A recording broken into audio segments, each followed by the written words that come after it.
भगवान शिव कहते हैं कि ये 7 बातें किसी को नहीं बतानी चाहिए। दोस्तों, आज के समय में ऐसा कोई भी मनुष्य नहीं है जिसके जीवन में दुख, कठिनाइयां और असफलता न हो। ऐसा उनके साथ उनकी ही गलतियों के कारण होता है। वह गलतियां कौन कौन सी हैं और कैसे उन गलतियों को करने से बचा जा सकता है, वह आप इस शिव जी की कथा से जान सकते हैं। शिव जी को सृष्टि के रचयिता और संहारक दोनों माना जाता है। त्रिदेवों में शिव जी एक ऐसे देव हैं जिनके बारे में कहा जाता है कि वे हम मनुष्यों के साथ ही इसी पृथ्वी पर निवास करते हैं। शिव जी को औद्योगी भी माना गया है, जिन्होंने हम मनुष्यों के जीवन को सरल बनाने के लिए अनेकों बातें बताई हैं। हम मनुष्य कौन कौन सी वो 7 गलतियां करते हैं और उनसे कैसे बचा जाए, वह जानने के लिए यह वीडियो अंत तक अवश्य देखिए। परंतु वीडियो में आगे बढ़ने से पहले हमारे नए दर्शक चैनल को सब्सक्राइब करके बेल आइकन दबाना ना भूले। दोस्तों, एक बार की बात है, भगवान शिव जी अपनी अर्धांगिनी माता पार्वती के साथ पृथ्वी भ्रमण के लिए निकलते हैं। पृथ्वी भ्रमण के दौरान उन्हें अमीर चंद नाम का एक व्यक्ति दिखाई पड़ता है, जो बहुत ही दुखी और उदास था, जिसे देखकर मां पार्वती के मन में उसके दुख और उदासी का कारण जानने की उत्सुकता उत्पन्न हुई और वे शिवजी से प्रश्न करती हैं, हे प्रभु, वह व्यक्ति इतना दुखी और उदास क्यों है? उसके दुख और उदासी का क्या कारण है? तब शिवजी पार्वती जी की बातों का उत्तर देते हुए उनसे कहते हैं, हे देवी, जो भी मनुष्य अपने जीवन में 7 गलतियां करता है, वह सदैव दुखी और उदास रहता है। अतः जो भी मनुष्य अपने जीवन में दुख तथा परेशानियों से बचना चाहता है, तो उसे इन 7 बातों को अपने जीवन में अच्छी तरह आत्मसात करना होगा। शिवजी के उत्तर से माता पार्वती के मन में उन 7 बातों को जानने की उत्सुकता हुई, तो उन्होंने शिवजी से उन बातों के बारे में पूछ लिया, जिसका उत्तर देते हुए शिवजी बोले, हे प्रिय, मैं अमीर चंद के जीवन से जुड़ी कुछ बातें तुम्हें बताने जा रहा हूं, जिन्हें तुम ध्यान से सुनो। परंतु उससे पहले मैं तुम्हें एक बात बताता हूं कि सदा ही यह बोला जाता है कि धीरे बोलो, कोई सुन न ले। परंतु कोई भी इस बात को अपने जीवन में नहीं उतारता और वह अपने जीवन का गहरा से गहरा राज भी किसी न किसी व्यक्ति से बता ही देता है, जो सदा ही उसके परिवार में अशांति तथा परेशानियों का कारण बनता है। मनुष्य इस बात को माने या ना माने, परंतु वह अपनी परेशानियां तथा दुखों का कारण स्वयं ही होता है। महादेव मां पार्वती से कहते हैं, हे प्रिय, मैं अमीर चंद के बारे में आपको कुछ भी बताऊं, उससे पहले मैं आपसे जो बताने वाला हूं उसे ध्यान से सुनिए। मानव अक्सर यह बोलता है कि धीरे बोलो, कोई सुन ना ले, और यह बात अक्सर मानव के मुंह से निकलती ही रहती है। लेकिन सोचने की बात यह है कि इस वाक्य पर कोई अमल नहीं करता है, क्योंकि कितना भी गुप्त राज्य हो, मानव किसी ना किसी के कानों में बता ही देता है, और अक्सर परिवार में अशांति का कारण मानव स्वयं ही होता है। भगवान शिव आगे कहते हैं कि मनुष्य इस बात को स्वयं अनुभव कर पाए या ना कर पाए, परंतु यही सत्य है। स्वयं को दूसरों के आगे बड़ा दिखाने या फिर स्वयं के लिए दूसरों के मन में सांत्वना या दया का भाव पैदा करने के लिए जाने अनजाने में मानव स्वयं ही अपने राज्य दूसरों को बता देता है, जो एक ना एक दिन दुख और झगड़े का कारण बन जाता है, जिसके बाद मनुष्य को अपने किए पर पछतावा होता है। हे प्रिय, आज मैं आपको अमीर चंद के बारे में कुछ ऐसी बातें बताऊंगा जिन्हें जानकर आपको यह झांत हो जाएगा कि किसी भी मनुष्य को अपने जीवन के ये 7 गुप्त राज किसी को भी नहीं बताने चाहिए, और क्यों नहीं बताना चाहिए उसके पीछे का कारण भी बताऊंगा। इतना कहकर शिवजी अमीर चंद के पड़ोस के गांव में शिव भक्त का रूप धारण करके वहां निवास करने चले जाते हैं। अमीर चंद बहुत ही गरीब था। वह इतना गरीब था कि वह अपने परिवार वालों के लिए 2 समय के भोजन का भी प्रबंध नहीं कर पाता था। ऐसा नहीं था कि वह आलसी या कामचोर था, वह मेहनती था और काम की खोज भी करता था, परंतु उसे कोई भी काम नहीं देता था। काम की खोज में वह दिन भर यहां वहां भटकता रहता और शाम को निराश होकर घर लौट आता। अमीर चंद की बेरोजगारी से उसकी पत्नी बेहद ही निराश रहती थी और उस पर जल्द से जल्द कोई न कोई काम ढूंढने का दबाव बनाती थी। काम न मिलने और अपनी पत्नी की बातों से परेशान होकर एक दिन अमीर चंद उससे कहता है कि मैं काम की तलाश बहुत करता हूं, परंतु मुझे कोई भी काम देने को तैयार नहीं है।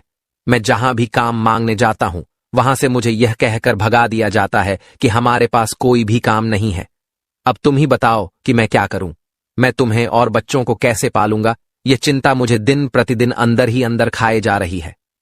अमीर चंद की बात पूरी सुन लेने के बाद उसकी पत्नी बोली, तुम एक व्यक्ति के पास केवल एक ही बार काम मांगने जाते हो, वह मना कर देता है तो दोबारा उसके पास जाते ही नहीं, परंतु तुम्हें उसके पास दोबारा काम मांगने जाना चाहिए और उसे अपनी गरीबी और मजबूरी के बारे में बताना चाहिए और उसकी हमदर्दी लेनी चाहिए। तुम्हारे बारे में जानकर वह अवश्य ही तुम्हें कोई ना कोई काम दे देगा। अमीर चंद को यह बात सही लगी और उसने बिल्कुल वैसा ही किया। वह उस सेठ के पास दोबारा काम मांगने गया जिसने पहले उसे काम देने से मना कर दिया था और उसे अपनी गरीबी और मजबूरी बताकर उसकी हमदर्दी प्राप्त कर ली। उस सेठ ने अमीर चंद की मजबूरी को समझते हुए उस पर तरस खाकर उसे अपने यहां काम पर रख लिया और वह कई दिनों तक उस सेठ के यहां पूरी ईमानदारी और मेहनत से काम करता रहा। परंतु जब उसे यह पता चला कि वह सेठ उसे अपने यहां काम कर रहे दूसरे मजदूरों से कम वेतन देता है तो उसे बहुत ही ज्यादा दुख हुआ। इसका कारण जानने के लिए वह सेठ के पास जा पहुंचा, लेकिन सेठ उसकी बातें सुनकर उस पर क्रोधित हो गया और बोला कि मैंने तुम्हारी मजबूरी को समझते हुए तुम्हें अपने यहां काम दिया और अब तुम मुझ पर ही प्रश्न उठा रहे हो। सेठ की बातें सुनकर अमीर चंद उस समय तो चुप हो गया, परंतु वह अपने मित्रों और रिश्तेदारों से उस सेठ के बारे में बताने लगा। वह सबसे कहता कि मैं जिस सेठ के यहां काम करता हूं वह मुझसे ज्यादा काम करवाता है और वेतन भी कम देता है। समय बीतने के साथ वह सेठ अमीर चंद से अपने दूसरे नौकरों के मुकाबले ज्यादा काम करवाता और उसे वेतन भी कम देता। यह बात अमीर चंद को बहुत खलती थी, क्योंकि कड़ी मेहनत के बाद भी उसे पर्याप्त वेतन नहीं मिलता था, जिस वजह से धीरे धीरे उसका मन काम से ऊबने लगा था, क्योंकि उसके आत्मसम्मान को ठेस पहुंच रही थी। अपना आत्मसम्मान बचाने के लिए अमीर चंद ने एक दिन उस सेठ के यहां से काम छोड़ दिया और घर बैठ गया, जिस कारण कुछ ही दिनों में उसकी पूरी जमा पूंजी खर्च हो गई और वह पहले जैसा गरीब हो गया। अपने परिवार का भरण पोषण करने के लिए अमीर चंद अपने संबंधियों और मित्रों से सहायता मांगने भी गया, परंतु वह सभी उसके बारे में जानते थे कि वह कैसा व्यक्ति है, जिस वजह से वो सब उसे दया का पात्र समझते थे और उसे दिलासा देते थे, परंतु उसकी सहायता नहीं करते थे और पीठ पीछे उसका मजाक भी बनाते थे, क्योंकि उसने उस सेठ के यहां से काम छोड़ दिया था जिसने उसके बुरे दिनों में उसकी सहायता की थी। उन्हें लगता था कि अमीर चंद बेरोजगार है, अगर हम इसे पैसा दे देंगे तो फिर किस प्रकार से यह हमारा पैसा वापस करेगा, इसके पास तो कोई काम भी नहीं है। अपने किसी भी संबंधी और मित्र से सहायता न मिलने के कारण उसे यह बात समझ में आ गई कि जो मित्र और संबंधी उसका अपना होने का दिखावा करते थे, वो कोई भी उसका अपना नहीं था, बल्कि वो तो उसे दया का पात्र समझते थे। परेशानियों के कारण अमीर चंद दिन प्रतिदिन तनावग्रस्त रहने लगा। तभी उसे पता चला कि पड़ोस के गांव में एक शिव भक्त आया हुआ है और वह अपनी परेशानियों का हल जानने के लिए तुरंत उनके पास जा पहुंचा और उनके आगे नतमस्तक होकर उनसे अपनी सभी परेशानियों के बारे में बता दिया। अमीर चंद की सभी परेशानियों के बारे में जानकर वो शिव भक्त, जो कि स्वयं शिवजी ही थे, बोले, शिष्य, तुम्हारे जीवन में जितनी भी परेशानियां हैं उनका कारण स्वयं तुम ही हो। यदि तुम विवेक से काम करते तो इनमें से एक भी समस्या तुम्हारे चित्त को दुखी नहीं कर सकती थी। तुमने स्वयं ही अपने अविवेक और मूर्खता के कारण स्वयं के जीवन को दुख और परेशानियों से भर लिया।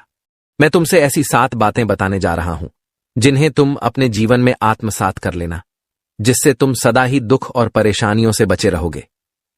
पहली बात है, कभी भी अपने जीवन की परेशानी और दुखों के बारे में किसी को नहीं बताना, क्योंकि ऐसा करके तुम दूसरों की दया के पात्र बन जाओगे और हो सकता है दया करके वह तुम्हारी सहायता भी कर दे, परंतु आगे चलकर वह तुम्हारा फायदा उठाने से नहीं चुकेगा और तुम्हारा उपहास भी करेगा। दूसरी बात है, अपने अतीत में की गई हुई गलतियों और भविष्य की रणनीतियों के बारे में किसी से कभी नहीं बताना, क्योंकि जिसे भी तुम्हारे अतीत के बारे में पता होगा वह तुम्हारे द्वारा किए गए अतीत के कार्यों से तुम्हारा भविष्य जोड़कर देखेगा। तीसरी बात है, अपने घर की बातों को किसी बाहरी व्यक्ति से नहीं बताना चाहिए। ऐसा करने से उस बाहरी व्यक्ति को घर में घुसपैठ करने का मौका मिल जाता है और वह आपका फायदा उठाने से कभी नहीं चूकेगा।